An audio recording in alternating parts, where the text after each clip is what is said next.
and spent 9 years at a school after many years in Episcopal ministry. Who are you? Michael Corey in class of 64. And I spent an awful lot of time at the school I was at, as I think in most schools, as a faculty member, looking out for the day-to-day welfare of students and going to a million committee meetings about students and being incredibly involved in the dorm and hours and hours about watching out for the students.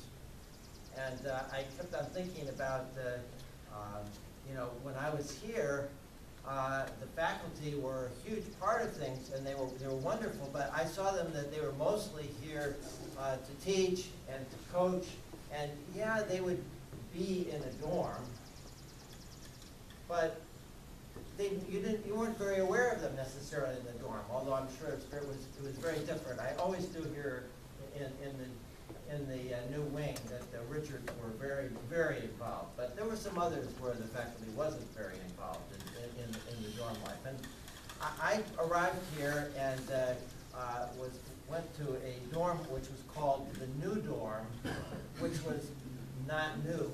And, I guess it had been the old library, and it was on the 3rd floor of the old building. And it became sort of, we kind of called it the flunky dorm because there were 9 of us in there, and all but 3 of them were repeating.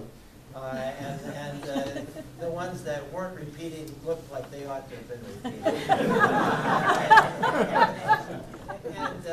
So there were 9 of us in this room. I mean, literally a room. 9 of us. I know there were 40 upstairs in a room, but this was, this was much smaller. And there were 9 of us in this room, and only 3 of us graduated from that room. And one of them is right there, and Ned. But we had a lot of amusing stories, and we've already been alluded to the great tennis player who used to come in and give us a paddle periodically, whether we deserved it or not. And I'm sure that sometimes we actually did deserve it. So that's that's understandable. But we had another 6th former that lived in a little room on the 3rd floor next to our next to our new dorm. And his name was Peter, but nobody ever called him Peter. His name was Weenie Thomas. And Weenie was one of the few 6th formers that you sort of wonder how, not only how had he made it, but you sort of wondered what he was actually doing here.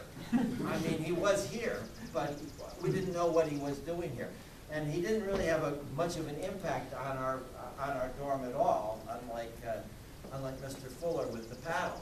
But one night, Weenie decided that he was going to be a very decisive kind of 6th former, and there was some noise going on in our dorm, in our room. So he comes in, and he sent 3 of us on a February night when it was about 10 degrees.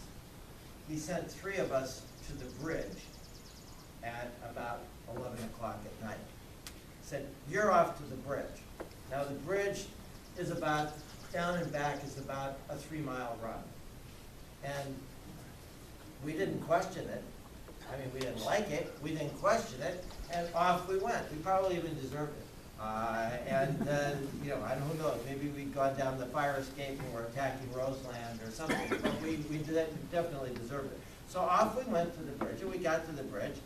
It was damn cold, and it was very dark, and there probably really were bears or things around. I don't know, but we were heading back, and a car slowed down, and there was Lester Whittenburg.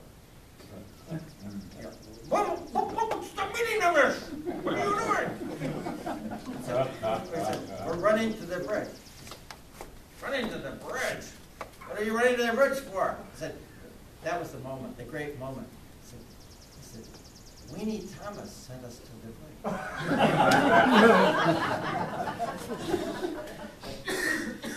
Weenie Thomas! Just get in the car. So we hopped in the car, and he drove back. I never saw him move anywhere fast in my life.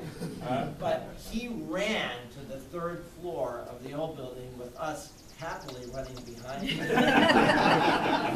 Charged up the stairs like going up San Juan Hill, and he burst into Thomas's room. He said, "Thomas, you go to the tracks." He said, "No, you go to the bridge." And he shipped them off in the middle, and we were all, we were just so happy. Their justice was done. You never saw a faculty member when any bad thing was going on. But there was Mr. Wittenberg saving us and showing us that there was real justice, and there was something beyond the sort of arbitrary systems of push-ups and beatings and other kinds of things that went on. And it turned out that I found that there were faculty who were actually pretty aware of many things that were going on, and the acts of kindness that I experienced from faculty here over my time here was remarkable. Truly remarkable men and women who cared enormously for us, and knew a lot of things that were going on, but often knew just when the right moment was to step in and make a difference. And I thank them for that forever.